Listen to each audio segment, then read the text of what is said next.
Assalamualaikum warahmatullahi wabarakatuh. Kita kembali lagi di segmen pose. Kita sudah masuk episode kelima. Dan pada episode kali ini kita akan membahas sebuah kebaikan. Kebaikan lagi-lagi mempunyai sebuah konteks yang luas. Tetapi pada kehidupan ini kebaikan itu adalah dasar penting yang harus kita miliki ya. Di dunia ini kita akan dipertemukan oleh sebuah masalah, sebuah problematika dalam hidup. Dan hal apapun itu pasti kita akan temui ya, entah itu dalam segi lahiriah, batiniah, rohaniah, kita akan bertemu hal macam-macam pokoknya.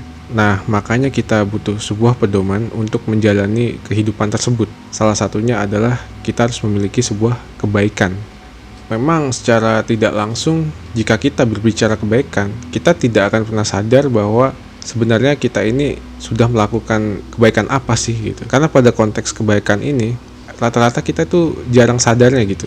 Memang maksudnya dalam berkata kebaikan itu kita sangat mudah, tetapi untuk mengaplikasikan kepada kehidupan kita sebenarnya itu memang tidak mudah sebenarnya. Karena mungkin ada saja dalam hati kita sudah berbuat baik, tapi ada mungkin masih ada yang mengganjal di hati kita atau bagaimana itu. Nah, itu pentingnya kita belajar kebaikan yang benar-benar kebaikan ya. Karena sekedar bicara itu kadang mudah, tapi melakukannya itu yang sulit. Pada konsep kebaikan ini, agama pun mengajarkan kita untuk harus berbuat baik kepada seluruh makhluk yang ada di alam semesta ini, yang ada di dunia ini. Tapi ada poin penting yang harus digarisbawahi tentang kebaikan ini. Salah satunya adalah di saat kita mempunyai kebaikan, kita juga harus memiliki sebuah adab dan memiliki sebuah akhlak. Karena mungkin ini pandangan dari saya ya, ada sebuah kebaikan, tapi di dalamnya tidak terdapat adab dan akhlak. Saya tidak menyalahkan, memang itu sudah bagus ya. Tapi alangkah baiknya kita lengkapi semuanya dengan adab dan akhlak. Karena mungkin akan ada hal mulia di dalamnya, akan ada makna besar yang terkandung pada kebaikan tersebut jika kita menyertakan sebuah adab dan akhlak. Nah, contohnya mungkin jika kita berbuat baik tanpa adanya adab dan akhlak ya, di saat kita menolong orang, mungkin ada seseorang yang membutuhkan bantuan kita atau mungkin mau minjam duit gitu. Lalu kita kasih uang ya, ibaratnya kalau kita nggak punya adab akhlak kan, lu butuh berapa? Nih, lempar aja tuh duit. Nah kan itu kan kita nggak punya adab namanya. Ya kadang walaupun kadang memang ada bercandaan kayak gitu, cuman kan ya nggak etis lah. Jadi itu ya. Terus mungkin di saat kita mau berbuat baik, kita itu jangan nanggung. Contoh misalnya mungkin ada teman kita, dia pengen beli minum mungkin kan, tapi dia nggak punya duit gitu. Nah, kita sebagai temennya, kita harus menolong dengan sebuah kebaikan ya.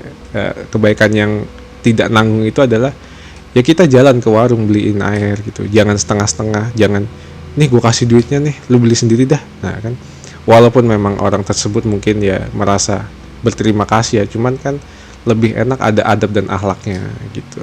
Jadi itu poin penting dari berbuat baik, kita harus memiliki sebuah adab dan akhlak. Tetapi dalam konsep kebaikan ini tidak menutup kemungkinan ada orang yang jahat sama kita, walaupun kita sudah berbuat baik padanya. Dalam menanggapi hal ini, kita itu harus tetap baik gitu sama dia. Ya memang nggak mudah sih, emang susah. Cuman bagaimanapun caranya, jika ada orang yang jahat sama kita, kejam sama kita, atau dia melakukan sebuah keburukan pada kita, sebisa mungkin kita jangan membenci, kita jangan dendam, kita jangan marah, kita jangan kesal gitu. Kita harus membalasnya dengan kebaikan pula. Karena jika kita menanam sebuah kebaikan pada diri kita, mungkin kebaikan itu akan kembali lagi kepada kita. Nah, dan mungkin bisa dengan kebaikan yang kita lakukan, orang tersebut sadar akan sebuah kesalahannya. Jadi ada 2 poin penting ya. Jadi satu untuk kita, satu juga bisa membuat dia sadar. Tapi kembali lagi, ini tidak menutup kemungkinan ya. Memang sulit, tidak mudah untuk kita bisa baik pada orang yang jahat dengan kita, itu tidak mudah. Tapi kita harus terbiasa akan hal itu. Kita harus bisa mengasah hati kita bagaimana tetap berbuat baik walaupun orang itu jahat terhadap kita. Memang sulit, tapi ini semoga bisa kita aplikasikan pada kehidupan kita ya. Jadi tanamkan selalu sebuah keyakinan untuk kita berbuat baik kepada sesama makhluk, dan tanamkan juga keyakinan bahwa kebaikan itu akan berbuah kebaikan kembali kepada kita. Karena sejatinya kebaikan itu adalah hal yang mulia ya, hal yang sangat indah untuk kita pandang, untuk kita temui. Makanya kalau kita ngeliat orang baik, ya kita scroll Instagram, mungkin kita ngeliat video ada orang baik sama orang lain, atau kadang walaupun kita tidak membahas dalam konteks ria atau bagaimana ya, cuman kadang hati kecil kita kadang wah kayak terharu gitu kan. Nah itu pentingnya kita berbuat baik tuh, karena hal itu indah dan hal itu mulia. Jadi dalam kebaikan ini punya dasarnya sendiri-sendiri ya, tetapi intinya kebaikan itu adalah kita harus yakin bahwa kita bisa untuk terus berbuat baik pada sesama makhluk. Jadi itu saja kajian untuk kebaikan ini, karena banyak kajian-kajian tentang kebaikan juga yang sejatinya memang ada kebaikan yang lebih mendalam. Dan mungkin di beberapa pertemuan ke depan kita akan membahas sebuah kebaikan dengan konteks yang lain ya, dengan konteks yang berbeda-beda, dengan pola pikir yang berbeda-beda. Nah, jadi itu saja dari saya. Jika ada kekilafan kata dalam saya berbicara, mohon dimaklumi karena saya juga belajar, kita semua belajar. Kurang lebihnya mohon maaf. Wabillahi taufiq wal hidayah. Wassalamualaikum warahmatullahi wabarakatuh.